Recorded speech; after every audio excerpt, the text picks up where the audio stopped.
सावन सोमवार व्रत कथा। श्री शिवाय नमस्तुभ्यम। हर हर महादेव। आप सभी श्रोताओं को सावनवार की हार्दिक शुभकामनाएं। आप सभी का दिन शुभ और मंगलमय हो। भगवान भोलेनाथ की कृपा हम सभी भक्तों पर सदा सर्वदा बनी रहे। अब आइए श्रवण करते हैं सावन सोमवार की पौराणिक कथा, जिसे सुनने मात्र से ही भोलेनाथ की कृपा प्राप्त होती है। अमरपुर नगर में एक धनी व्यापारी रहता था और दूर दूर तक उसका व्यापार फैला हुआ था। नगर में उस व्यापारी का सभी लोग मान सम्मान करते थे। इतना सब कुछ होने पर भी वह व्यापारी अंतर्मन से बहुत दुखी था, क्योंकि उस व्यापारी का कोई पुत्र नहीं था। दिन रात उसे एक ही चिंता सताती रहती थी कि उसकी मृत्यु के बाद उसके इतने बड़े व्यापार और धन संपत्ति को कौन संभालेगा। पुत्र पाने की इच्छा से वह व्यापारी प्रत्येक सोमवार भगवान शिव की व्रत पूजा किया करता था। सायंकाल को व्यापारी शिव मंदिर में जाकर भगवान शिव के सामने घी का दीपक जलाया करता था। उस व्यापारी की भक्ति देखकर एक दिन देवी पार्वती ने भगवान शिव से कहा, हे प्राणनाथ, यह व्यापारी आपका सच्चा भक्त है। कितने दिनों से यह सोमवार का व्रत और पूजा नियमित कर रहा है। हे प्रभु, आप इस व्यापारी की मनोकामना को अवश्य पूर्ण करें। भगवान शिव ने मुस्कुराते हुए कहा, हे पार्वती, इस संसार में सबको उसके कर्म के अनुसार फल की प्राप्ति होती है। प्राणी जैसा कर्म करते हैं उन्हें वैसा ही फल प्राप्त होता है। इसके बावजूद भी पार्वती जी नहीं मानी। उन्होंने भगवान भोलेनाथ से आग्रह करते हुए कहा, नहीं प्राणनाथ, आपको इस व्यापारी की इच्छा पूरी करनी ही पड़ेगी, क्योंकि यह आपका अनन्य भक्त है। प्रत्येक सोमवार आपका विधिवत व्रत रखता है और पूजा अर्चना के बाद आपको भोग लगाकर एक समय भोजन ग्रहण करता है। आपको इसे पुत्र प्राप्ति का वरदान देना ही होगा। देवी पार्वती का इतना आग्रह देखकर भगवान शिव ने कहा, हे देवी, तुम्हारे आग्रह पर मैं इस व्यापारी को पुत्र प्राप्ति का वरदान देता हूँ, लेकिन इसका पुत्र 16 वर्ष से अधिक जीवित नहीं रहेगा। उसी रात भगवान शिव ने स्वप्न में उस व्यापारी को दर्शन देकर उसे पुत्र प्राप्ति का वरदान दिया और उसके पुत्र के 16 वर्ष तक जीवित रहने की बात भी बताई। भगवान के वरदान से व्यापारी को खुशी तो हुई, लेकिन पुत्र की अल्पायु की चिंता ने उस खुशी को नष्ट कर दिया। व्यापारी पहले की तरह सोमवार का विधिवत व्रत करता रहा। कुछ महीने पश्चात उसके घर अति सुंदर पुत्र उत्पन्न हुआ। पुत्र जन्म से व्यापारी के घर में खुशियां भर गईं। बहुत धूमधाम से पुत्र जन्म का समारोह मनाया गया। व्यापारी को पुत्र जन्म की अधिक खुशी नहीं हुई, क्योंकि उसे पुत्र की अल्पायु के रहस्य का पता था। उस व्यापारी के अलावा यह रहस्य घर में किसी को नहीं मालूम था। विद्वान ब्राह्मणों ने उस पुत्र का नाम अमर रखा। जब अमर 12 वर्ष का हुआ तो शिक्षा प्राप्ति के लिए उसे वाराणसी भेजने का निश्चय हुआ। व्यापारी ने अमर के मामा दीपचंद को बुलाया और कहा कि अमर को शिक्षा प्राप्त करने के लिए वाराणसी छोड़ आओ। अमर अपने मामा के साथ शिक्षा प्राप्त करने के लिए चल दिया। रास्ते में जहाँ भी अमर और दीपचंद रात्रि विश्राम के लिए ठहरते, वहीं यज्ञ करते और ब्राह्मणों को भोजन कराते थे। लंबी यात्रा के बाद अमर और दीपचंद एक नगर में पहुँचे। उस नगर के राजा की कन्या के विवाह की खुशी में पूरे नगर को सजाया गया था। निश्चित समय पर बारात आ गई, लेकिन वर का पिता अपने बेटे के एक आंख से काने होने के कारण बहुत चिंतित था। उसे इस बात का भय सता रहा था कि राजा को इस बारे में पता चल गया तो कहीं वह विवाह से इनकार न कर दे और इससे उसकी बदनामी होगी। वर के पिता ने अमर को देखा तो उसके मस्तिष्क में एक विचार आया। उसने सोचा, क्यों न इस लड़के को दूल्हा बनाकर राजकुमारी से विवाह करा दूं। विवाह के बाद इसको धन देकर विदा कर दूंगा और राजकुमारी को अपने नगर में ले जाऊंगा। वर के पिता ने इसी संबंध में अमर और दीपचंद से बात की।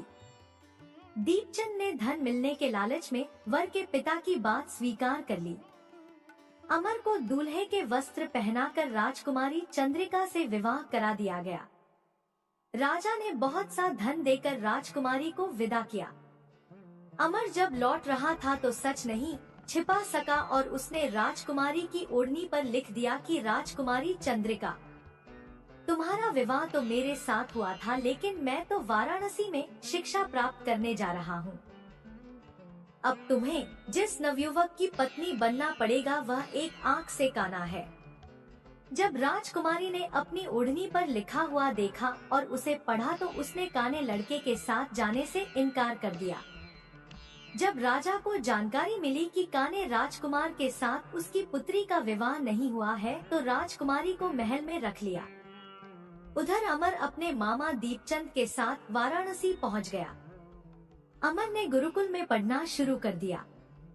जब अमर की आयु 16 वर्ष पूरी हुई तो उसने एक यज्ञ किया। यज्ञ की समाप्ति पर ब्राह्मणों को भोजन कराया और खूब अन्न वस्त्र दान किए। रात को अमर अपने शयन कक्ष में सो गया। शिवजी के वरदान के अनुसार शयनावस्था में ही अमर के प्राण पखेरु उड़ गए। सूर्योदय पर मामा अमर को मृत देखकर रोने पीटने लगा। आसपास के लोग भी एकत्र होकर दुख प्रकट करने लगे। मामा के रोने विलाप करने के स्वर समीप से गुजरते हुए भगवान शिव और माता पार्वती ने भी सुने। पार्वती जी ने भगवान से कहा, प्राणनाथ, मुझसे इसके रोने के स्वर सहन नहीं हो रहे, आप इस व्यक्ति के कष्ट अवश्य दूर करें। भगवान शिव ने पार्वती जी के साथ अदृश्य रूप में समीप जाकर अमर को देखा तो पार्वती जी से बोले, हे देवी, यह तो उसी व्यापारी का पुत्र है जिसे मैंने 16 वर्ष की आयु का वरदान दिया था, इसकी आयु तो पूरी हो गई। पार्वती जी ने फिर भगवान शिव से निवेदन किया, है प्राणनाथ, आप इस लड़के को जीवित करें, नहीं तो इसके माता पिता पुत्र की मृत्यु के कारण रो रो कर अपने प्राणों का त्याग कर देंगे। इस लड़के का पिता तो आपका परम भक्त है, वर्षों से सोमवार का व्रत करते हुए आपको भोग लगा रहा है। देवी पार्वती के आग्रह करने पर भगवान शिव ने उस लड़के को जीवित होने का वरदान दिया। भगवान शिव के आशीर्वाद से कुछ ही पल में वह जीवित होकर उठ बैठा। शिक्षा समाप्त करके अमर अपने मामा के साथ अपने नगर की ओर चल दिया। दोनों चलते हुए उसी नगर में पहुँचे जहाँ अमर का विवाह हुआ था। उस नगर में भी अमर ने यज्ञ का आयोजन किया। समीप से गुजरते हुए नगर के राजा ने यज्ञ का आयोजन देखा तो राजा ने अमर को तुरंत ही पहचान लिया। यज्ञ समाप्त होने पर राजा अमर और उसके मामा को महल में ले गया और कुछ दिन उन्हें महल में रखकर बहुत सा धन और वस्त्र देकर राजकुमारी के साथ विदा किया। रास्ते में सुरक्षा के लिए राजा ने बहुत से सैनिकों को भी साथ भेजा। दीपचंद नगर में पहुंचते ही एक दूत को घर भेजकर अपने आगमन की सूचना भेजी।